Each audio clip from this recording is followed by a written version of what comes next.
So you guys know what's happening in Pakistan, right? Scene ये है कि through out the lockdown हमारा जो एजुकेशन सिस्टम है ना वो बहुत ज्यादा फ्लरिश कर गया. हमारे जो स्टूडेंट्स हैं they're now like professionals.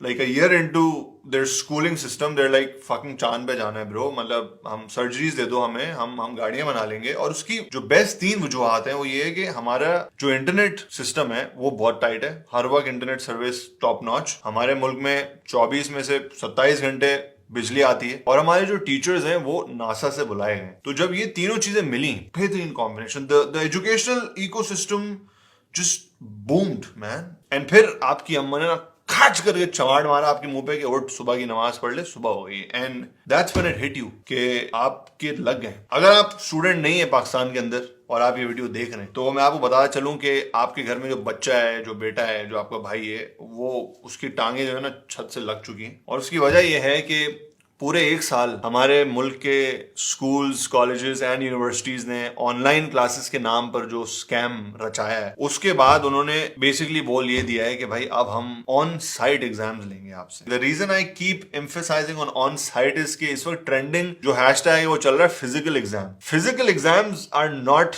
these exams. Physical exams are like physical exam. आप चीजें अपनी चेक कराते हैं डॉक्टर के पास जाके. And I don't want to be the guy who sounds like the cannoli people, like fucking physical exam, but it's not a physical exam. On site exams guys. Bottom line ये है कि on site exams जो है वो 4 ही universities, और आप जाहिर है फेल हो जाएंगे क्योंकि आपने एल नहीं पढ़ा पूरे साल. और इस सूरत में मुझे अंदाजा हुआ कि यार the only person who can save Pakistan right now is Daniel Sheikh and his whiteboard. उस पे प्रॉब्लम लिखेगा वो सही हो जाएगी. He's fucking cured racism in the country. But then I also found out कि कुछ स्टूडेंट्स ने कुछ यूनिवर्सिटीज के सामने वो चीज करी एंड ओ भाई they got their टट्टी beaten out of them. मतलब यूनिवर्सिटीज, कॉलेजेस ने अपने बच्चों के ऊपर पुलिस बुलवा ली. Do you understand how ironic that is? आप जो करता धरता लोग हैं, big boss man, you guys fucking message us saying say no to corruption, वो अली अजमत की आवाज में.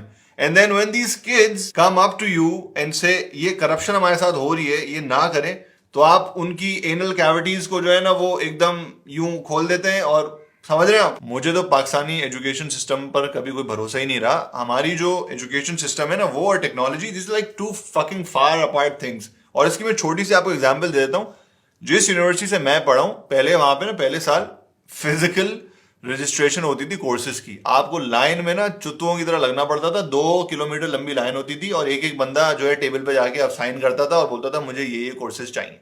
देन यूनिवर्सिटी ने बोला ब्रो टेक्नोलॉजी, तो उन्होंने एक ऑनलाइन सिस्टम इंट्रोड्यूस करा and that online system fucking crashed every semester. 3 साल मैं उस सिस्टम का पार्ट रहा एंड 3 साल दैट फकिंग ऐप क्रैश्ड. तो अब आप अच्छी तरह समझ सकते हैं कि टेक्नोलॉजी और एजुकेशन सिस्टम बहुत दूर है, जिसकी वजह से online classes did not work out. They actually didn't work out in the entire world. भाई नहीं कर सकती.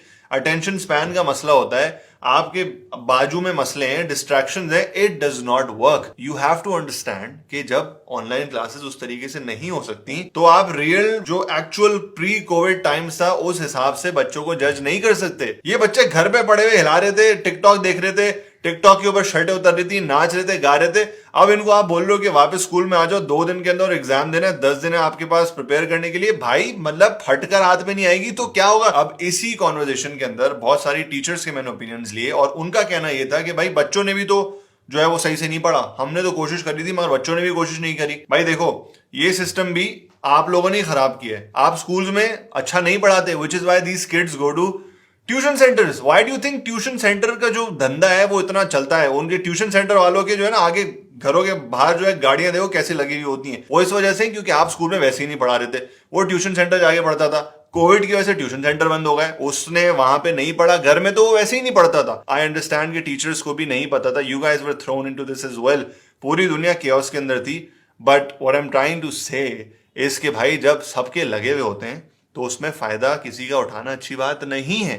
आप भी उसी तरीके से उनको डील करें ना. ये भी ए लेवल्स वाला भंड हुआ था, उसमें भी मैंने वीडियो बनाई थी, उसमें भी मैंने यही कहा था कि भाई जब पूरी दुनिया की टेंशन है तो आप थोड़ा दरगुजर कर दें, आप थोड़ा नरमी से पेश आ जाएं. आप बोलें ठीक है बेटा हम ऑनलाइन कर लेंगे. वैसे तो खैर ये वीडियो कोई देखेगा नहीं, मगर इन केस ये वीडियो किसी ऐसे बूमर अंकल के घर में चल रही है जिनके पास ये सब चेंज करने की ताकत है, जो अपने स्कूल के करता धरता है या अपने कॉलेज के या अपने यूनिवर्सिटी के करता धरता है।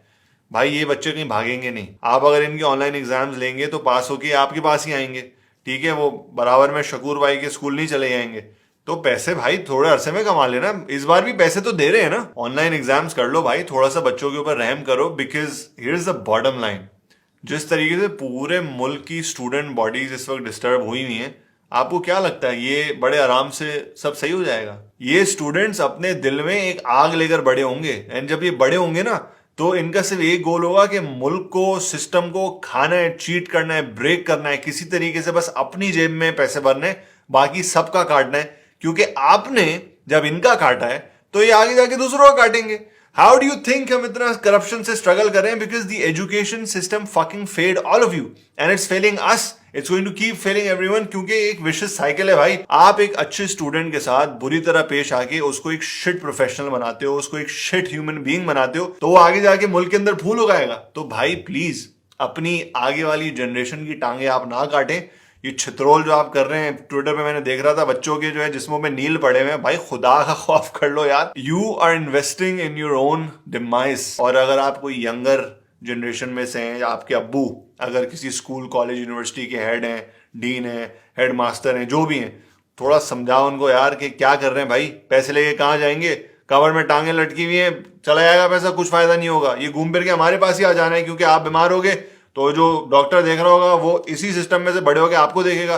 जब आपके जिस्म के अलग अलग हिस्सों से पानी निकल रहा होगा तो डॉक्टर बड़ा ये सोच रहा होगा कि भाई इससे पैसे कैसे निकलवाने। बस भाई यही बोलना था, थक गया हूं मैं बोल बोल के। कोई सुनेगा तो अच्छी बात है भाई, नहीं सुना तो खैर है। एजुकेशन सिस्टम कर रहा है हमारे साथ ये ज्यादती, हमेशा से हो रही है। फिर ब्रेन ड्रेन होता है, मुल्क से बच्चे बाहर भागते हैं तो लोग बोलते हैं कि पाकिस्तान के अंदर टैलेंट नहीं बचा। खैर ओके, ठीक है, ओके, अल्लाह हाफिज।